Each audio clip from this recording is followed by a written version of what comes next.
essayer de prendre des meilleures décisions financières quand la vie est chère. Francis Gosselin. C'est facile de succomber à la tentation. On a une opportunité d'agir différemment. Vous pouvez agir. Vous êtes libre, chers amis.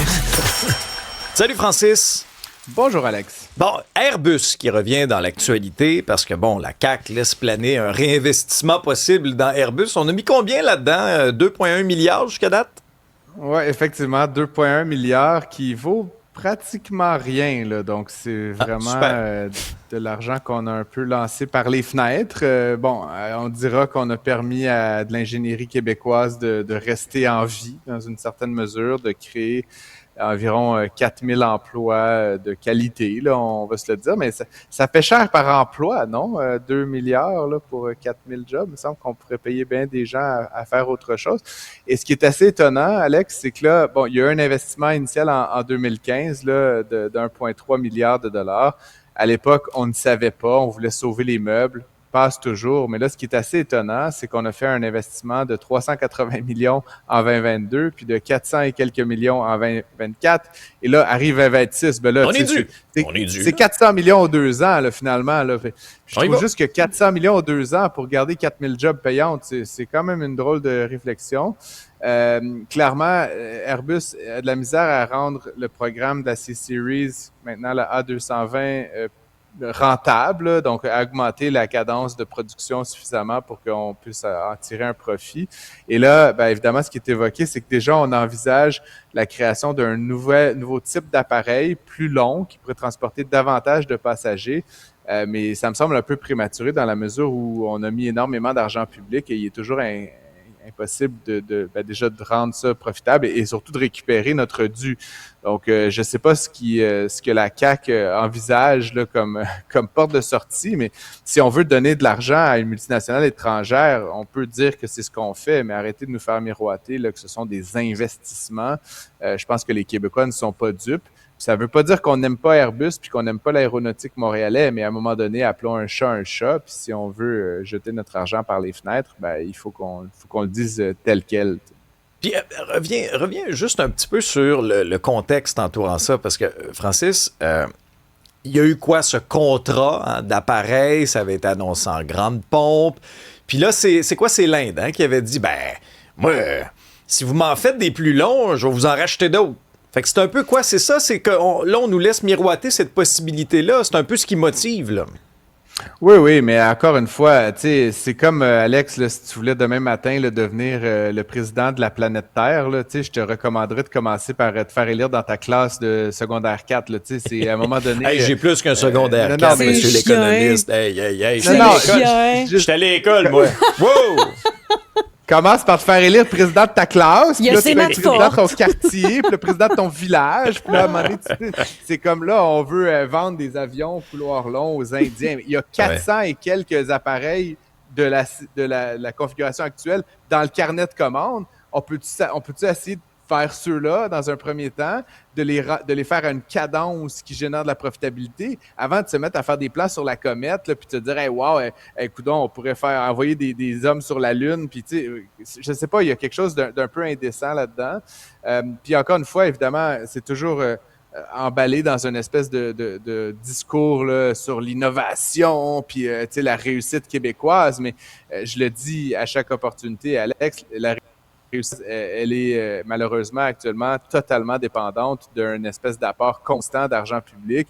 Puis ça fait pas des enfants forts, ni localement, mais surtout pas ni internationalement. Si tu veux réussir un programme aéronautique, si tu veux réussir un programme dans n'importe quel domaine technologique, assure-toi qu'il y ait des clients à l'autre bout puis que tu es capable de les satisfaire à une cadence normale.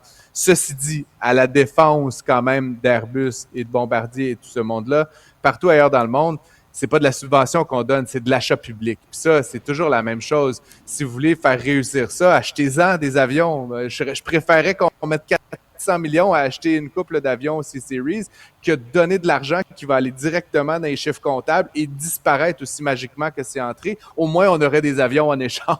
T'sais. Donc, la meilleure chose que le gouvernement peut faire, c'est de se porter acquéreur et non pas donner des cadeaux derrière des portes closes avec des conditions qui n'ont pas d'allure. Ouais. Maintenant, cette prochaine statistique-là m'a un peu surpris, je dois t'avouer, Francis. Il y a seulement 31% des Canadiens qui utilisent tous leurs jours de vacances. Oui, effectivement. C'est un sondage d'ADP là, qui date quand même sur des chiffres de 2024, Alex, et qui montre qu'en fait, 7 Canadiens sur 10 ont des vacances qu'ils ne prennent pas. Donc, le contraire. Moi. Comment ça, on n'est pas productif de même, de bord? Ah, je sais pas si c'est une question de productivité, Isabelle. Si on travaille trop. Oui, mais la productivité, rappelle-toi, c'est le dollar produit par heure travaillée. Et j'aurais envie de dire même qu'il y a une corrélation entre ne pas prendre de vacances et être improductif. Ben, tu sais, mettons, la première heure que tu pointes à la job le matin, tu es motivé, tu travailles vite, tu travailles fort. La deuxième heure aussi, tu sais ça, Isabelle, hein? La 18e heure, là, des fois, on est un peu fatigué. Ça dépend pour qui? Ben, ça dépend pour qui. Mais donc, dans une année, c'est la même chose. Et on le voit, les pays qui travaillent 2000, 2100 heures, et ils sont plutôt rares en 2026, c'est pas souvent les pays les plus productifs. Pourquoi? Parce qu'on étire la sauce. On fait travailler trop d'heures les gens. Les pays les plus productifs, drôlement, genre la France, où le monde travaille comme jamais, mais donc, quand ils sont là, ils travaillent très fort. Et donc, il y a une corrélation, j'exagère, Isabelle, en dollars générés par heure travaillée, les Français sont drôlement dans le haut du palmarès alors qu'ils travaillent très peu d'heures. Et la raison, justement, c'est cette idée un peu qu'on a beaucoup de vacances, mais quand on se pointe à la job, on génère de la valeur. Là. Je ne vais pas inventer des... Toi, en prends-tu des vacances, Francis? Non, ben moi, après, j'ai pas le droit à des vacances. Là. Je ne suis pas un salarié typique. Donc, peut-être que je suis improductif, finalement. C'est ce que tu essaies de dire, Isabelle. Je te vois venir. Mais chose certaine, en tout cas, les Canadiens, les Québécois laissent de l'argent sur la table carrément. Puis, c'est intéressant de décortiquer un peu le pourquoi de tout ça. Hein. Les gens ne prennent pas de vacances souvent parce qu'ils ont peur d'accumuler trop de travail à leur retour. Donc, ça, c'est souvent ce qui est évoqué. Parlant. Il y a une question de culpabilité envers les collègues. Si je quitte, puis que les autres sont là, puis que c'est une période achalandée, ben possiblement que je vais un peu les laisser dans la chenoute, donc je ne vais pas prendre de vacances. Troisième raison, j'ai de la difficulté à décrocher ça. Je plaide coupable. Là. Moi, je le dis souvent, prendre des vacances, ça me stresse. Pourquoi? Parce que j'ai l'impression qu'il y a plein de choses qui se passent, puis là, je pourrais être en train de travailler là-dessus. Puis là, je suis comme, il y a le faux mot. Puis c'est drôle, on en parlait avec Luc La Liberté hier, qui faisait son retour à notre émission cette semaine, puis qui disait, il s'est passé tellement de choses depuis 2 semaines, puis lui qui est passionné de politique américaine, de la misère à décrocher. Et la quatrième chose intéressante, bien évidemment, c'est des contraintes financières, hein, les amis. C'est sûr que si on peut, parce qu'il y a certains employeurs qui proposent de payer les vacances, hein, si on ne les prend pas, ben ça fait finalement une rémunération des dollars, là, des vrais dollars additionnels. Puis il y a carrément des gens qui vont choisir d'être moins en repos, d'être moins en vacances pour aller gagner quelques centaines, quelques milliers de dollars additionnels à la fin de l'année. Donc, au croisement de tout ça, 7 personnes sur 10 ne prennent pas toute sa banque de vacances à chaque année. C'est quand même fou quand on y pense. Mais ça, la crainte là, de manquer de sous, là, est-ce que c'est juste une crainte justement parce que des fois, les heures travaillées avec l'impôt que tu vas payer dessus, puis finalement, le plus au bout, ça vaut pas grand-chose? Ça dépend évidemment de ton niveau de salaire, mais même dans les plus hautes fourchettes, là, Isabelle, tu vas quand même en récupérer la moitié. Là. Donc oui, plus on gagne, plus il y a d'impôts à la marge, mais ça reste que même si tu gagnes 200 000 $, tes heures de plus, tu vas en récupérer 50 %, l'autre 50 % à l'État. Mais pour des gens, et c'est plus typiquement, j'imagine, des gens au bas de l'échelle des salaires qui ont des réflexions comme ça, je vais encaisser mes vacances, ben là, tu es peut-être à un taux marginal de 20, 25, 30 %, ben là, effectivement, tu en récupères 80 % dans tes poches. Ça peut faire une grosse différence sur ta capacité de te loger, de te nourrir, de payer ton véhicule, etc. Donc, encore une fois, toutes des mauvaises raisons de ne pas se reposer, hein, puis je vois le visage d'Alex là, qui est bien dubitatif de tout ça, mais Alex est équilibré, il en prend des vacances. Ben justement, je sais qu'il aime ses vacances, Alexandre. Oui, puis contrairement à la croyance populaire, là, moi, je suis vraiment pas à plaindre. Hein, j'en prends, puis j'ai la capacité de décrocher rapidement, en fait. Je pense que c'est ça qui me sauve.